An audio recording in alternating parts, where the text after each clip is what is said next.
कार्तिक मास की अमावस के दूज तिथि को भैया दूज मनाई जाती है। इस दिन बहनें अपने भाइयों के टीका करती हैं। भैया दूज की कथा।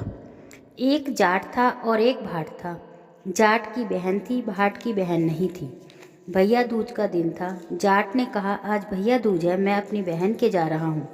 भाट बोला, मेरे तो बहन है नहीं, मैं भी चलता हूँ, मैं किसी को मुँह बोली बहन बना लूँगा। वे दोनों चल दिए। आगे चलकर जाट अपनी बहन के रुक गया। भाट ने देखा कि कुएं पर दो पनिहारी पानी भर रही हैं, आपस में बातें कर रही हैं कि आज भैया दूज है, आज हमारा भाई आएगा, जल्दी जल्दी चलते हैं। दूसरी बोलती है, मेरा तो भाई है नहीं, मैं किसके टीका करूँगी। भाट वहाँ ये बातें सुन रहा था। पनहारी पानी लेकर अपने घर चल दी। पीछे पीछे भाट भी चल दिया। मैं घर जाकर मटका रखकर चरखा काटने बैठ गई। जाकर भाट ने कहा, जी जी राम राम। वह जो खड़ी हुई तो चरखे का तार टूट गया, वो जुड़ा नहीं। वह भाई से कैसे मिले।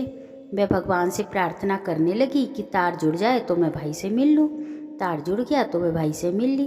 पड़ोसियों से पूछने लगी, मेरा प्यारा पावना भाई आया है, चावल कैसे बनाएं। पड़ोसन ने कहा कि तेल में चौका दो और घी में चावल चढ़ा दो, ना चौका सूखे ना चावल गले। भैया भूखा बैठा रहा। भाई मन में सोचता रहा कि मुँह बोली बहन है, सगी बहन होती तो अभी तक खाना खिला देती। इतने में ससुर बाहर से आते हैं। ससुर कहते हैं, कोई अक्लमंद बहू हो तो गोबर मिट्टी से चौका दे, दूध में चावल चढ़ाए तो चौका सूखता जाए और चावल गलते चले जाएं, तो प्यारे भाई को खाना खिला दे। बहन ने ऐसा ही किया। भाई ने फिर खाना खाया। भाई को रहते हुए 3 दिन हो गए। भाई कहता है, बहन मैं घर जाऊं। बहन मना करती, लेकिन भाई कहता है, अब मैं जाऊंगा। वह सास ननद की चोरी से रात को चावल की पिन्नी पीस कर रख देती है, तो सांप पिस जाता है। पिन्नी भाई को दे देती है। भाई चला जाता है। सुबह उठकर देखती है तो उसमें सांप पिसा हुआ होता है। सांप को पिसा हुआ देखकर बहन भाई के पीछे पीछे जाती है। नदी के किनारे भाई मेड़ा मारे पड़ा होता है। बहन तो वहीं बैठ जाती है। 12 साल तक बहन भाई का सिर अपने घुटने पर लिए बैठी रहती है। तब कीकर बोलती है, कांटे काट कटीली कांटे, लगा फूल फूल तोड़ माथे लगा, सोता बीर जगाती। बहन कहती है कि एक बार और बोल। वह फिर बोलती है। बहन फिर कहती है कि बहन एक बार और बोल। तो कीकर तीसरी बार बोलती है। तब बहन फूल तोड़कर भाई के माथे से लगाती है, तो भाई खड़ा हो जाता है और कहता है, बहन मैं तो बहुत सोया। बहन कहती है, तुझे तो 12 साल हो गए सोए हुए। भाई बहन से कहता है, अब तुम घर जाओ। भाई, मैं घर कैसे जाऊं, मुझे तो 12 साल हो गए।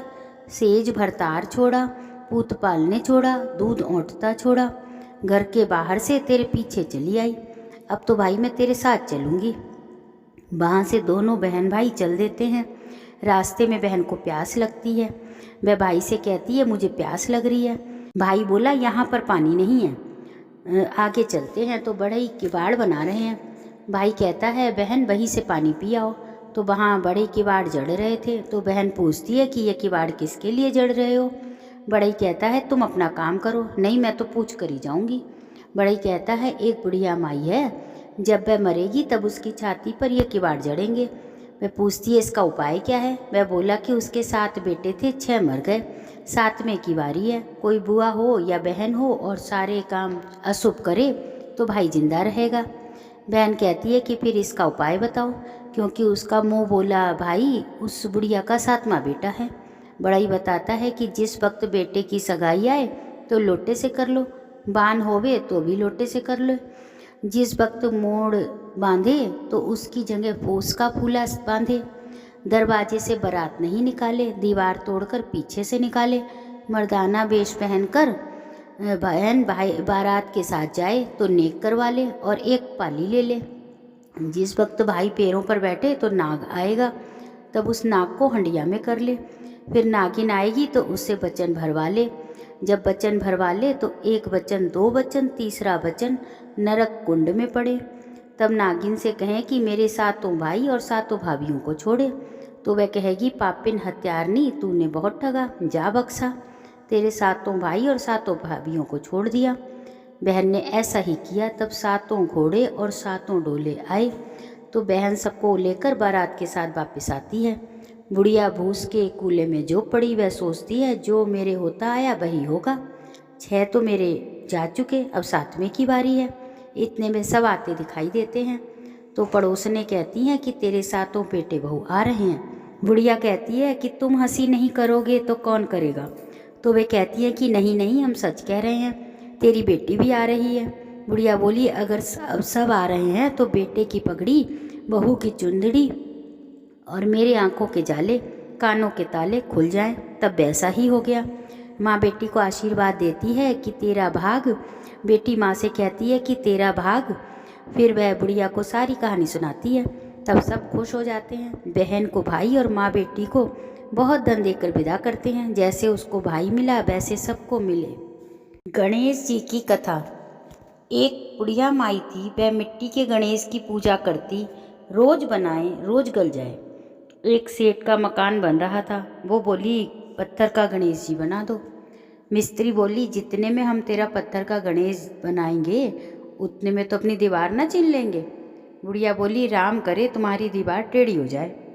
अब उनकी दीवार टेढ़ी हो गई। वो चिने और ढा देवे, चिने और ढा देवे। इस तरह करते करते शाम हो गई। शाम को सेठ आया। उसने कहा, आज कुछ भी नहीं किया। वो कहने लगे, एक बुढ़िया माई आई थी, वो कह रही थी मेरा पत्थर का गणेश गढ़ दो। हमने नहीं गढ़ा। उसने कहा तुम्हारी दीवार टेढ़ी हो जाए।